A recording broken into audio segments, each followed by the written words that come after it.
The battle between sweatlords and casuals in Call of Duty has been raging for years. If a casual player utters just one single complaint about the skill gap in any Call of Duty game anywhere on social media, the sweatlords immediately call out his sub 2.0 KD and send him to the gallows, screaming, "Get good, you dog water bot."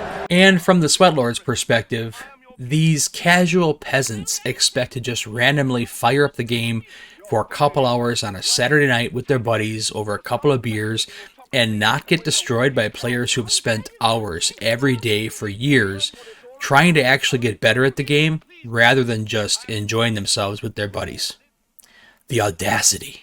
I have been saying for years that the majority of players, the around 1 KD and under players, are literally the lifeblood of Call of Duty. I have tried again and again to explain this to the sweatlords, but unless you have over a 2 KD and 100,000 subscribers on YouTube, these guys won't even give you the time of day. Well, my dude Tony, the genius creator of TrueGameData.com and the smartest guy in the Call of Duty community, used Twitter to explain why. 1, the casual peasants have won the war against the sweatlords, and 2, the streaming, competing, and content creating sweatlords are completely wrong about the skill gap in Call of Duty. So I'm going to show you what he wrote on Twitter, and let me know in the comments if you agree or disagree. Sweats complain when games cater to casuals, but if games don't cater to casuals, casuals quit and go play something they don't get slaughtered in, leaving a much higher percentage of sweats and making pubs feel like ranked. Ultra sweaty because only the sweats are still playing. I'd argue that as a game dev, this would be a very difficult thing to balance, and I personally also would prefer that the game caters to casuals somewhat so they'll still play the game and be in my matches rather than just pure sweatlords.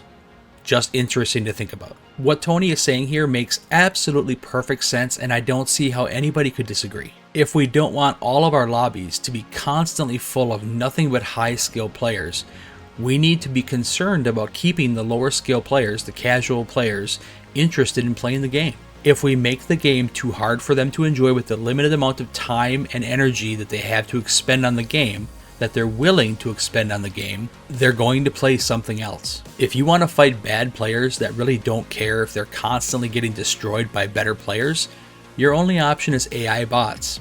And we all know how the sweatlords feel about the game having a bunch of AI bots running around. You can't ask for a bigger skill gap and then complain when your lobbies get harder. One directly leads to the other. Something else to consider is that the very casual players are not on Call of Duty Twitter.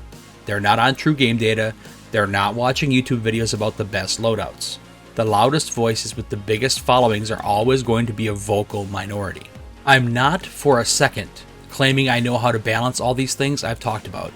I just understand it is much more complex than low skill gap equals bad, big skill gap equals good, like we hear from content creators. So Tony explains a hard truth here.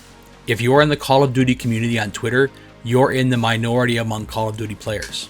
It's the same with other forms of social media. The vast majority of Call of Duty players are not investing a bunch of time into actually getting better at the game. They just want to enjoy it. They play with their buddies a couple hours on a Saturday night over a couple of beers just to have some fun. They don't care about the latest meta guns. They don't care about slide canceling. They probably don't even know what SBMM is. But they do care about having some fun. And if they're falling into a massive skill gap every time they fire up the game, they're going to quit. And when the casuals quit, that's when we start hearing all the sweatlords complaining about how boring the game is now or how bad the SBMM is. Meanwhile, the casuals are having the time of their life in no-build Fortnite. This is one of the main reasons I started the Call of Duty Players Union. To make Call of Duty games fun again for the majority by influencing Activision to prioritize the experience of the majority of players, but ideally not ruining the game for the sweatlords. Watch this video next to learn more about the Call of Duty Players Union, what we're trying to accomplish, how we're going to do it, and how you can join the movement to improve Call of Duty games.